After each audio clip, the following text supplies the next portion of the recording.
Sunday Saturday, this is basketball. You already know. My name is Treasure Butchie, playing for the UG basketball team. Peace out. Hi, I'm John Marley. I'm popularly known as AJ3. Point guard, University of Ghana. I'm playing Sanaba Fanti, shooting guard for UG basketball team. I'm Aminu Abibu Adisa, UG captain and the point guard. 1, 2, 3, 1, 2, 3, 1, 2, 3, 1, 2, 3, 4, 5, 6. And that's the University of Ghana basketball team who are unbeaten in Ghana, in Africa, and I've been doing this for some 6 years. Hello and welcome to this journey to find out just how they've been doing this.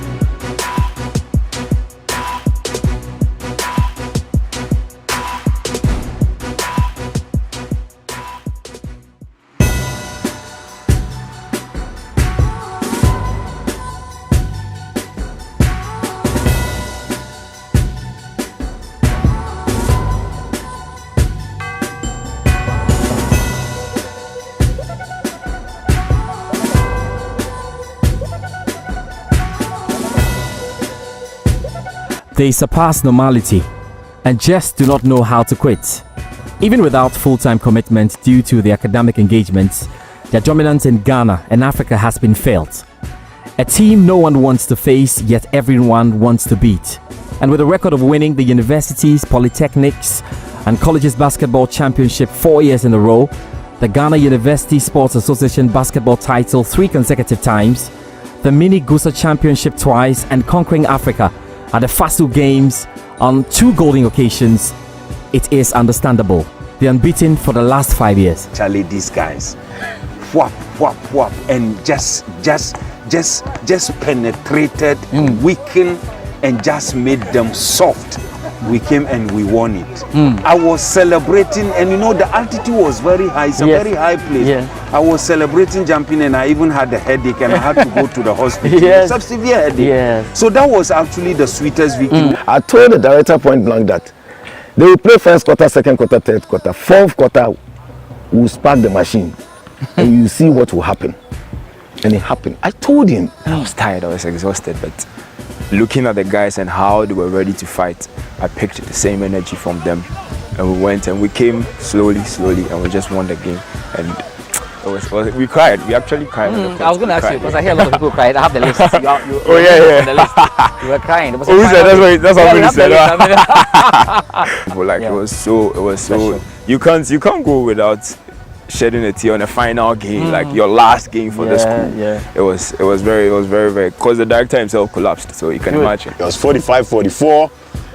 Time elapsed. I think it was left with 2 or 3 seconds. They weren't able to do much with it, and that's how we won. That was one of the greatest wins. What happened to the crowd then? They came back. I was shocked. Like I know the students. You know what I'm saying? So they can't take it. No, they came running back. Now the Accra Poly guys just went this way and left. Yeah. You know, but the students all came back, picked stuff up, broke chairs, carried the players. It was a pandemonium, complete pandemonium. As scary as they look now, the University of Ghana was never a powerhouse. Toothless babies with an appetite for bones best describes their modest basketball history, littered with irregular wins. In the 2014 UPAC Games, the University of Ghana were humbly beaten back-to-back by a relatively unknown Marshall University, and the height of the embarrassment sparked a renaissance. Every renaissance needs a Leonardo da Vinci, the creator, and the polymath as an uncle. Mimi Falconer, a former player of the University of Cape Coast basketball team, an institution that terrorized the University of Ghana for a while, was brought in. I think the University of Ghana it's never done too well in basketball when it comes to the inter-university games from time immemorial. Yeah. I mean, Tech was always the one that won since the 80s, up until maybe 2006, where the University of Cape Coast beat Tech for the first time in the final. But Legon was never top 2. In the basketball? No, they weren't. They were like 3rd, 4th, mostly 3rd all the time. So, and then I think in 2015, they went to play some games against Marshall. Yes, that's the UPAC Games. UPAC Games, right. Marshall, so at that tournament, it's like, they played against some university, Marshall, that nobody had heard of, and lost twice to them. And it really bit them.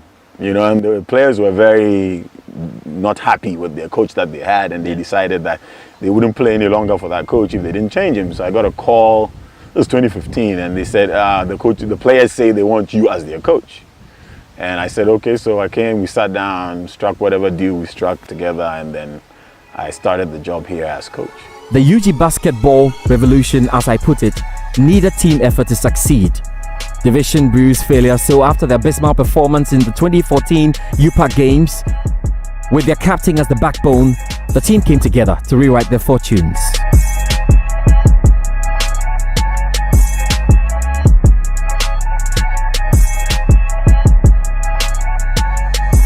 You know, the foundation started in 2015. Yeah. I know you've already spoken to Mimi, and Yes. in 2015 we actually started with no coach. Wow. So it was quite difficult. And our first major tournament was UPAC, and we were very, very, very, very bad in that tournament, and we lost awfully. Like, it was terrible. Yeah. You can imagine. So we actually sat down as a team after, and I think the only guys on that old team, the foundational team, was only me and Max Mode, who is now in Canada. Yes, So we actually started the foundation of that team. We had other guys who were old, but that was their last year to leave the school.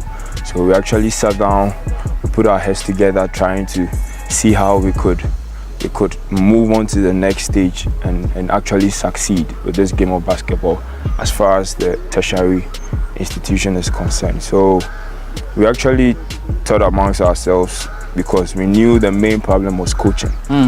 So because the facilities are there, everything is available, but it was coaching, the right person to do the job. So we sat down as a team and we came up with the idea to contact Coach Mimi. So it was one of the old guys on the team who is called Akai. Yeah. He's Mimi's very close friend. So he brought the main idea that if we get Coach Mimi to be the head coach, it will be a great plus for the team. So we all agreed, and we marched to the director's office and we spoke to him about it, and he really supported the idea. So we just had to bring Mimi on board. He met with the directorate, and that was how we started the first journey to win the UPAC and to go south.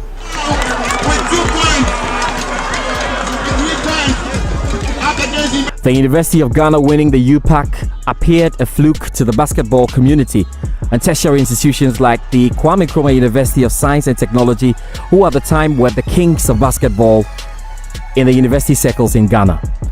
Coach Mimi had taken arguably the most difficult job of transforming a team with no focal point and direction into a decent side, or at least that was what his employers expected him to do, to just make the team look formidable. But Mimi had other plans. So most of the guys that played on the team at the time I already knew. Oh, wow. Because I played basketball with And them that connected. here. Yeah, they knew me. There's a reason why they told the authorities to get me. Okay. So I knew them, they knew me. And we understood each other. And I let them share their ideas on the court in the middle of games. Oh, wow, nice. And that's the best way to go about coaching. What do you think you're doing wrong here? Coach, I think this guy is not able to this, so let me do this. Yeah. And I look at him and his attributes and what he has, and you say yes or no. You know, you have the veto at the end, but it's good to listen to your players and let them share so that they also feel a part of it, like they have shares in the team, you know, when it comes to sharing ideas and all that. So it was not such a big deal for us to blend. But the training regiment, which they hadn't done before, they didn't expect me to bring that. They thought, oh, he's our friend, we're just going to have fun. And it was not that. It was the very opposite. Because, I mean, for me, if I put my name, I mean, my nickname here in Ghana, Mr. Basketball, if I'm going to put my stamp on something, it has to come out top, if it has to do with basketball. Yeah. So basically that's what happened, and we started doing the workouts. They were shocked at the type of workouts we were doing. We were doing swimming pool work, we're doing hydroplyometrics, we're doing hill runs, we're doing medicine ball, stuff they had never seen or heard of. But I knew what the benefits were going to be. And we, you know, in Ghana, we don't have, the infrastructure is terrible. We don't have indoor courts. Most times we play games in the sun at 2 or 3 or 4. So I made sure my training times were from like the 10 o'clock when the sun was hottest till like 2 p.m. Okay. Every day. Every day. So they got used to being burnt by the sun. You know, I've seen guys come from the US who play indoor courts all their life, get here, play 5 minutes in the sun and they are out. It's finished. They're not playing anymore. Yeah. The heat is different here, man. Yeah, of course. So these guys got used to it. And then when they stepped on the court, most of the final games were at 4, where the clouds and stuff, the sun wasn't so hot. So we had some ample energy that most teams didn't understand. His boys were set to let out the stress of his rigorous training regimes and the team's practices on the unsuspecting basketball community in Ghana. They just did not know what was coming, but the cunning coach, Mimi, had the blueprint and saw that the work in the shades was beginning to come to light. Triumph in the UPAC final came against a UPSA team that took the University of Ghana to the final laps of a game. But with Mimi at the helm, how many laps had the team not already run in training? Victory in the UPAC tournament set the foundation for this trophy gobbling team. So this final happened, the UPS team had no stamina. Wow. They were super scorers because they were experienced, but they hadn't been together for long, they hadn't been running, so they had zero stamina. Watching all the other games, you realize that they walk the ball from their half to your half, and then when they get to your half, they go hard, and then they walk back. Then you cannot rush them. They will walk it, and then when they get to your half, when everybody's going back and settling, then boom, they hit you hard, and then they jog back, and then they walk. So they're saving energy. Yeah. So right from the beginning of the game, I'm like full court press. We're chasing them from their half. For them to even cross the half court line, they have to work. We had the stamina. You see our hills here? Yeah. We've been running it for almost 10 weeks. Okay, so stamina and strength and muscular endurance and everything, wasn't a problem. we didn't have a problem. They had a problem with stamina. So as soon as they got the ball, we were on them. They had to struggle and fight to cross the halfway line, struggle, fight. So the game was close up until the third quarter. When their fuel finished, that was it. We all were just getting with layups. Steal the ball, layup. Steal the ball, layup. Game ended more than 20-point blowout. And you won that. Yeah, and that's how we won that game. The University of Ghana Guerrillas successfully knocked out the Kwame Nkrumah University of Science and Technology off their pitch and established themselves as the force of basketball in the country. But that was not enough for the team under Coach Mimi. They conquered Africa for the first time. They came in knowing fully well that imagine if we win this thing, what kind of history it would be for us, first of all, and then for the university and for Ghana as a country. So they really put their all in. They didn't joke. Like, I was shocked at their their level of focus. It was normally. Was there drama in the final? A lot. Final game. What? A lot. First off, I had some of the players tell me, "Oh yeah, George, these guys don't like us." No. I know the Anglophone, Francophone team played there. It normally plays up a bit. That didn't work there. There was no Anglophone, Francophone. It was about South Africans. West Africans. West Africa. So East Africans. East Africans. Yeah, so they're different. And North Africans also. Good. So it's just that they don't know you. They don't speak your language. You speak English, we speak English. Yeah, okay, but that's it. That's right. But during the games, the weather. Okay. It was in July, I think. Yeah. So it was winter. Winter. So the guys hadn't played in winter before. Like, it's cold. Catching a ball, your hands are freezing, running, your joints are stiff. So at the same time coaching, I had to be a physiotherapist. I had to be boiling water on the side of the court so that they could put some in their shirts. You were boiling water? Yeah, boiling water to keep the boys' bodies warm. It's so cold, like, and they weren't playing indoor. Yeah. Only the final, I think, happened indoor. I don't remember. But the rest of the games were outdoor, just like here. But these are the stories that we have to tell. Right. All they know is written in there. Oh, right. The University of Ghana won Africa in 2016. It. But the details. But you had to be boiling water. Yeah, had to be boiling water on the side, putting some on their shirts so that you touch it, it makes your hand. You see, people don't understand this about basketball. Yeah. When you have a little sweat on your hands, it actually gives you grip on the ball. People think, oh, there's water on his hand, it's going to slip. No, that's not how it works. Yeah. If there's a little sweat or moisture on your hands, it's going to give you a good grip on the ball. And the hot water actually keeps your body warm because they were getting cold. So every time out we call, they have to be rubbing deep heat on their joints, knees, ankles, and elbows and wrists. And I kept them warming up throughout the games. And the other teams, for some reason, they lived there, but they didn't have this experience. They were like just sitting down at timeouts, They get up. You can tell their guys are stiff. Yeah. Now they have to warm into the game with the next 2-3 minutes. By that time, we were scored like 8-9 points. Yeah. You know, so that was wild. So game margin, I mean, in terms of the score margin in the final, right? Was you led all through? We were trailing up until I think the third quarter again, where we put on our socks and rocket boosters and then started going crazy again. This is the team. Like I had guys like Max Mode, you know, Maxwell Okwampa. When he dunks one ball, the whole team goes nuts. Yeah. Like the energy that comes through, because he himself is like the leader of the team and he loved to dunk the ball. And me, I understood that because in my playtime, when I played, I was the top dunker here in Ghana for over 8 years. So I knew what it brought to the team. And so I set plays for him where he'd get dunks and stuff and energize the team. And Joel Tam and them were also playing their point guards, shooting threes. Wolf was shooting lights out. Like he knew the rim, like he'd been living there all his life. You know, it was crazy fun. So by night you were champions? Oh yeah, I mean. And African champions? African champions with gold What was the medals. buzz like? Because I know the typical university, people calling to find out.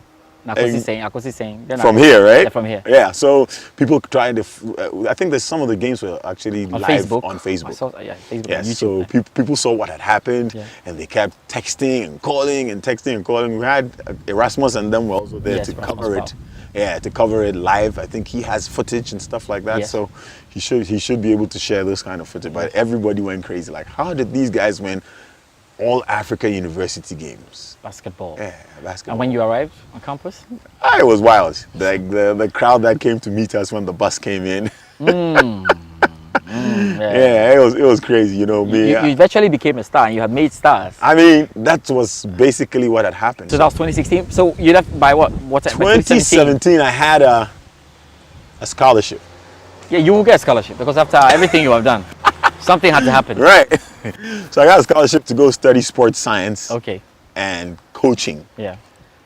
Coaching education at the University of Ohio. So 2017, August, I left. Yeah. And I was away for 2.5 years. That's heartbreaking for the team. Well, you told them finally you have a right. scholarship. I mean, yeah, I told them. Transition from coach to coach appears to have been managed really well. In fall 2017, time for Coach Mimi at the heart of the UG Guerrillas had unfortunately come to an end. But with Dr. Samori Kamara, the transition was seamless. Coach Mimi and Dr. Samori had played together, and apart from being a fan of Mimi, Samori was also a big fan of the team. When I came to Ghana, I had no interest in doing basketball at all, man. I just wanted to, just to be an African and live in Africa. So I chose Ghana, and when I got there, I saw that basketball was growing, and so I came back to the States for a month, and I just Googled Ghana basketball. And I just wanted to see, what was going on, with the state of basketball in Ghana, and every video, I saw Mimi. When Chris Bosh was here, I saw Mimi.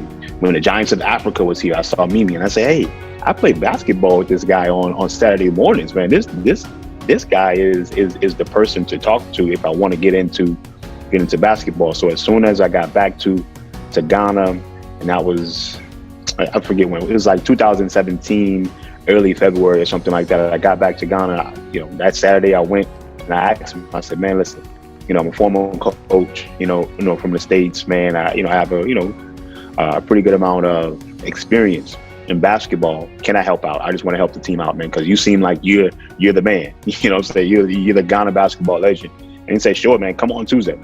And so I came on Tuesday, and I was forever hooked, with University of Ghana basketball that lay on, man. And I didn't leave, that court until it was always very dark, and it was time to go home.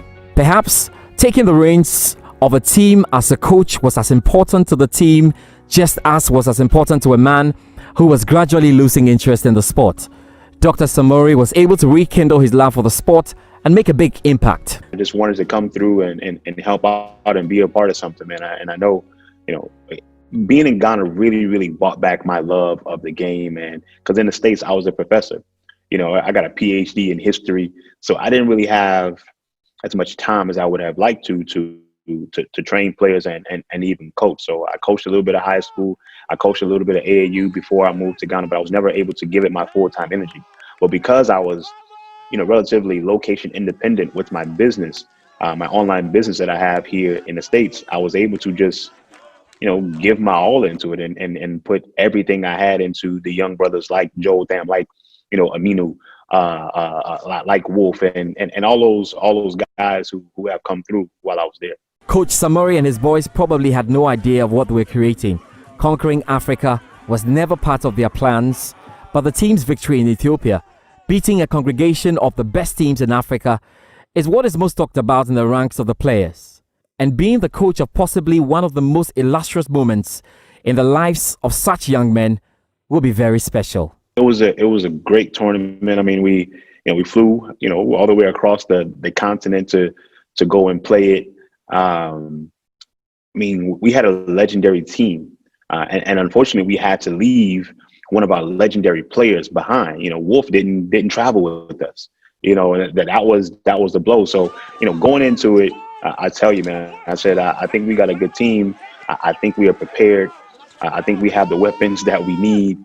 But man, I wish we still had Wolf, right? So going into it, I wasn't as confident as I could have been, but going there, the university was nice. I mean, the facilities that they had were great in terms of, for sports. It seemed like they put a lot of money into their FASU budget to make things happen, man. But once we got to the championship, against that Ugandan team and down by 12 at halftime.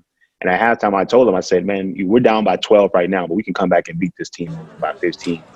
And now that could just be coach speak, because you want to give your team, the motivation and help them understand that, hey, we've been here before, because I will put them in those kind of situations every day in practice, right? So you're down by 8 with 6 minutes left, you're down by 3, whatever. So you got to find a way to fight back, right? And so it's halftime, we're down by 12.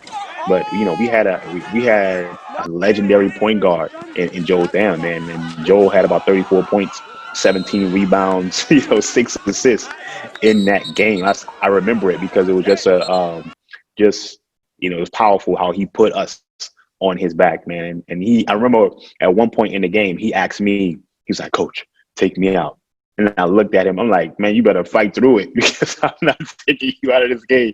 And if you watch the video, man, I mean, you can see that he's exhausted. He's exhausted. He gave everything. I'm tearing up right now thinking about just the effort that he put in, just the effort that 2K's put in, just the effort that MOB put in, just the effort that Gracefield and Aminu and my man, King Clutch Buckets, Umar, they all put in such great effort, man, for us to win that game and come back to win by maybe about 8 points at the end of the game. They trusted me. I trusted them, and we brought home that championship. It's definitely one of the best memories I have and one of the best championships I've had. Despite winning so much under Coach Mimi, Samori managed to motivate the boys again to push notches higher. What I miss is the level of hard work that the guys in Ghana that I've seen put in. Now, do we have more facilities here in the U.S.? Am I coaching AAU in big arenas and big conference centers with, 90 courts in it? Absolutely. It's a different thing, right? The resources are there, but the heart is not there. The desire, the passion. I don't know if I've ever been in any place in terms of basketball that had more than we have in Ghana. I mean, I just wish that it could be a little bit more organized so that we can help, not only Ghana basketball rise, but Africa basketball rise in general, man. But I miss the relationships. You miss the relationships, number one, that you've created, over that time, because I would have those boys out there at 5:30 in the morning, 5:30, 6 o'clock in the morning to 8. And then I would have them back out there at 4:30, so, and I would also try to, have team outings with them. I remember we went to go paintballing. We went to see, Black Panther together as a team. My first time seeing it, so with the passing of Chadwick Boseman, that brings back those memories of those young brothers. And we all had African wear on that night. We took pictures, and it was just a beautiful experience to have together. You miss those relationships, man. I miss Gerald. I miss if I start saying all their names, then I'm going to miss somebody. I miss Murdy and you know, and Rafiq, I miss all those boys, man, because they've helped me grow as a coach, and hopefully I've helped them grow as players. The UG Guerrillas have captured the hearts of many basketball fans in Ghana with their consistent last gasp wins. The never say die attitude is now their trademark, and it's that which makes them so difficult to play against. The Guerrillas never lose from winning positions and never lose from losing positions.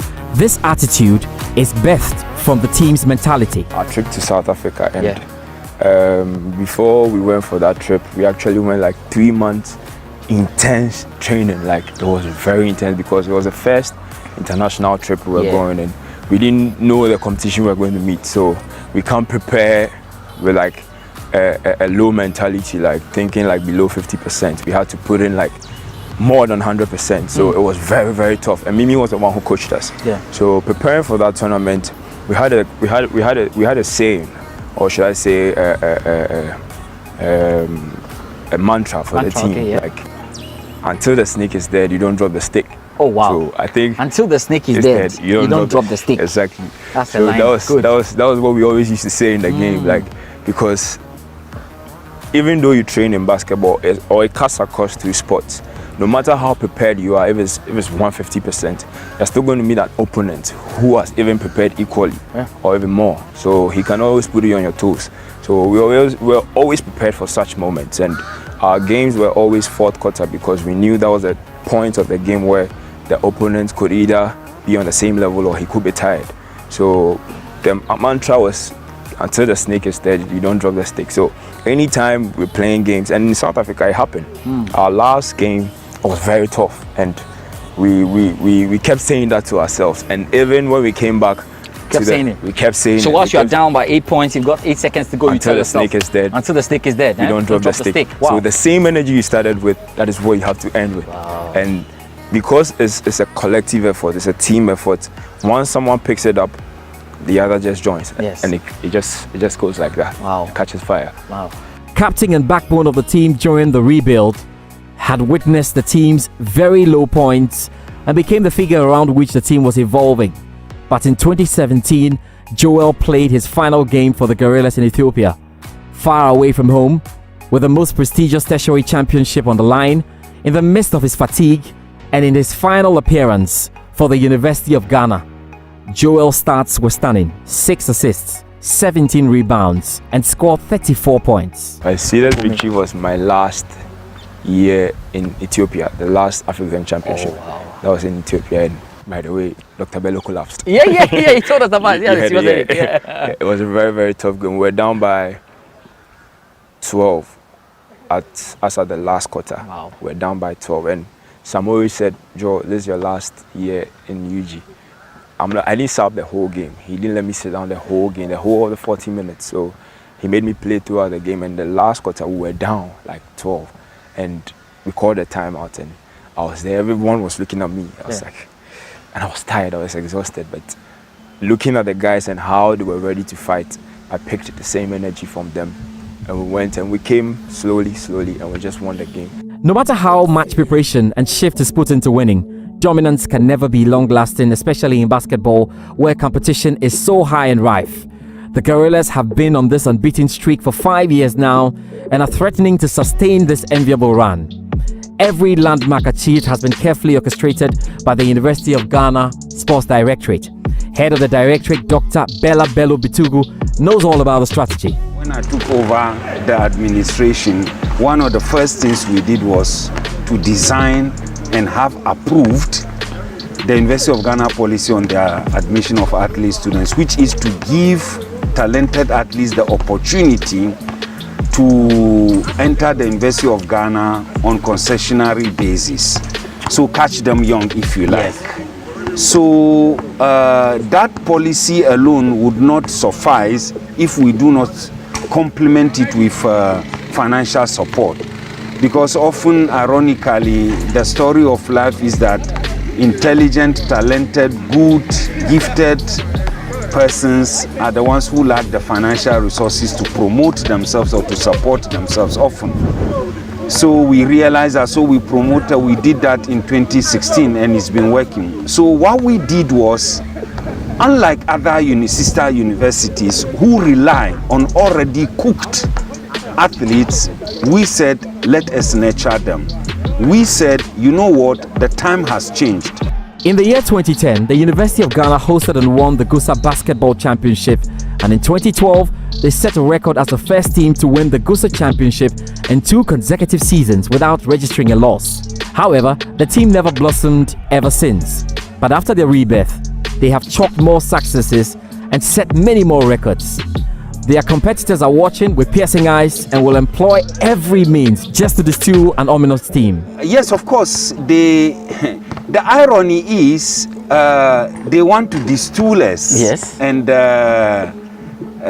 so you realize, you hear all kinds of stories. Yes. And you will see teams coming up with people who are, these are people who are professionals, playing in teams in Accra, in Kumasi, in Takoradi. You've never seen them going to the classroom. Gusa comes, all of a sudden they pack the team only to come and distill us. And then we showed our strength in terms of our originality. A lot of them praise us, and you remember when the award was, and last year we did the double again. Yes, we did both the men and the female, beat everybody, despite all, the kind of things that the other institutions do. For the past 5-6 years, we haven't lost any match anywhere. Nowhere. We didn't lose any match in Accra. No the match Accra in the League, whole of, lose any match there. Yes. No loss in the whole of Ghana. No loss in the whole of West Africa. No loss in the whole of Africa.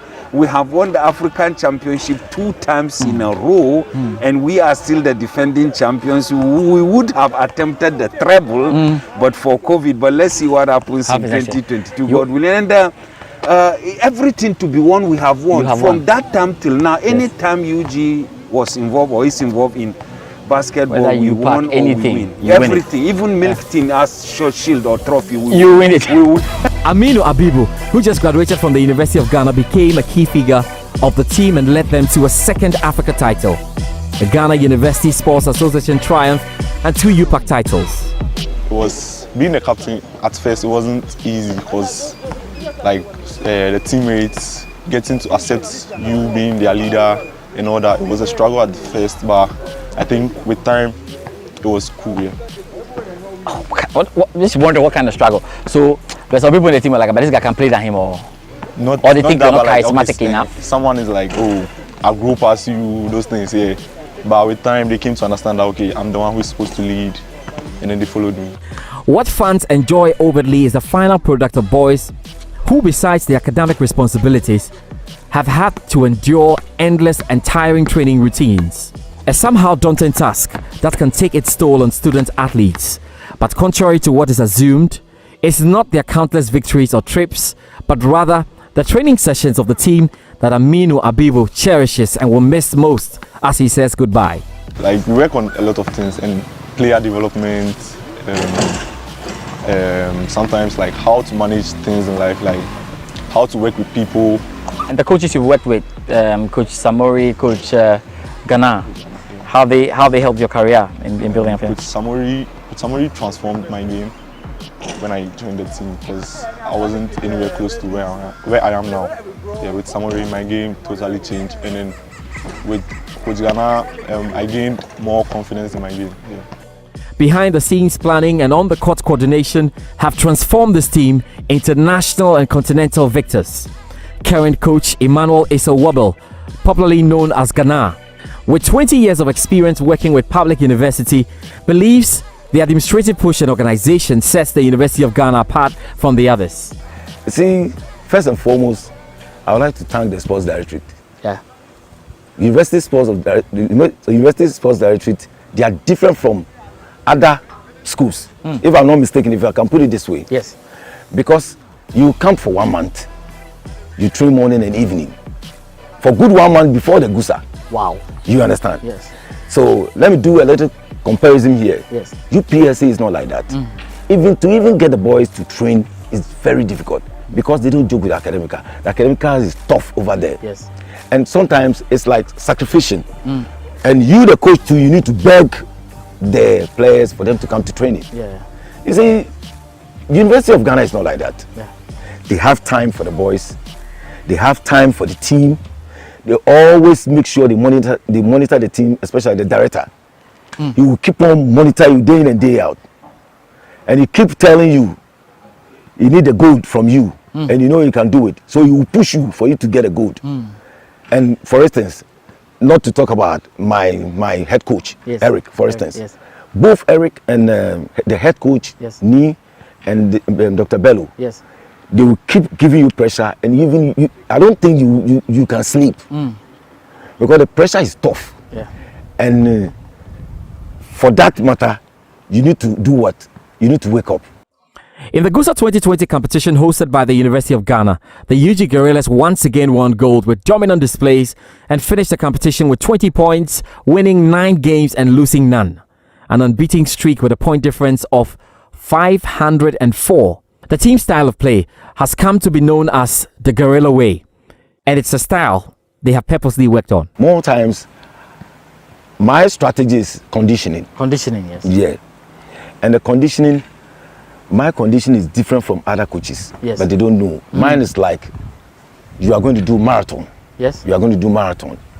So we run tracks early dawn at 4:30. We run steps. We do rope jumps. We do headless flight. Wow. Then in the evening, we come to the court and do court drills. And before you do court drills, we run suicide. After suicide, we run figure of 8. Wow. 5 men, 4 men, 3 men, 2. You understand? Yes. Figure of 8. And all is speed work, and I time them. Suicide, for instance, I time my boys 26 seconds. If you make it 27, we clap. Because 26 is not joke. Yeah. 26 is not joke. You run lines for 26 seconds. From baseline, free throw, baseline, center, baseline, the other free throw, baseline to baseline within 26 seconds. And you can imagine, these guys are they've been doing it. They've been doing it because they really mean business.